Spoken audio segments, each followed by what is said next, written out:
ये average method से goodwill कैसे निकालते हैं, तो अब हम पहुंच चुके हैं part 20 of the 150 video series. देखो there are different method of valuation of goodwill, average, weighted, super profit. तो एवरेज प्रॉफिट से गुडविल कैसे निकलता है? Average future maintainable profit FMP into number of year purchase. Number of year purchase का मतलब होता है कितने साल लगेंगे कंपनी को वो गुडविल बनाने में। तो यहाँ पे एफएमपी तो आपको बता चुका हूँ लास्ट लेक्चर में कैसे निकालते हैं। हमें क्या करते हैं, एक क्वेश्चन करते हैं। यहाँ पे आपको प्रॉफिट दिया हुआ है, वो बोलता है गुडविल निकालना है on the average profit of the last 4 year. तो हम क्या करेंगे, लास्ट 4 ईयर्स का प्रॉफिट निकालेंगे। 31,320, 31,321, 31,322, 31,323। क्लियर है? अब हम क्या करेंगे, हमारा जो प्रॉफिट है वो पहले निकाल देते हैं। 80,000 दिया हुआ है, 75,000, 90,000 एंड 80,000। यहाँ पे एबनॉर्मल गेन है। देखो जब भी एबनॉर्मल गेन होता है तो आपको पता है कि एबनॉर्मल गेन होता है, इसके अंदर 5,000 रुपए एबनॉर्मल गेन है, तो उसको हटाना है। तो पहले मैंने प्लस किया होगा, तो अब मैं क्या करूंगा, माइनस कर लूंगा। यहाँ पे एबनॉर्मल लॉस है भाई, पहले मैंने एबनॉर्मल लॉस माइनस हुआ होगा, मुझे नॉर्मल प्रॉफिट चाहिए, तो मैं क्या करूंगा, यहाँ पे प्लस कर लूंगा। यहाँ लिखा हुआ है under valuation of the closing stock 6,000। देखो under valuation of the closing stock क्या होता है? Under valuation of closing stock का मतलब होता है, सपोज करो ये मेरा ट्रेडिंग अकाउंट है और यहाँ पे मेरा क्लोजिंग स्टॉक आता है।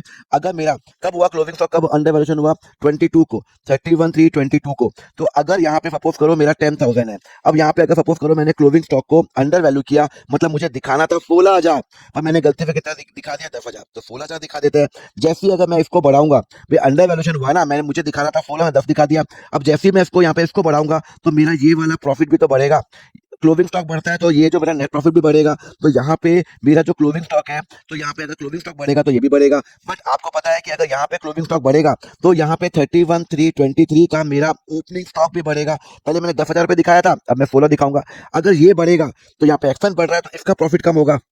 तो यहाँ पे हम क्या करेंगे, 6,000 माइनस करेंगे। तो ये बात ध्यान रखना, अंडर वैल्यूएशन का मतलब होता है कि मैं यहाँ पे बढ़ा दूंगा, यहाँ पे वैल्यू बढ़ा दूंगा और अगले साल यहाँ पे इसकी वैल्यू कम करना मत भूलना। हमारा यहाँ पे हो गया तो 75,000, 79,000, 96,000 एंड 74,000। क्लियर है? अब हम क्या करेंगे, हम निकालेंगे एवरेज प्रॉफिट। वो हो जाएगा 75 plus 79 plus 96 plus 74 divided by 4। तो निकालो 75,000 plus 79,000 plus 96,000 plus 74,000 divided by 4 is equal to 81,000। तो मेरा 81,000 हो गया। तो गुडविल क्या हो गया, 81,000। तो मेरा एवरेज फ्यूचर मेंटेन प्रॉफिट हो गया।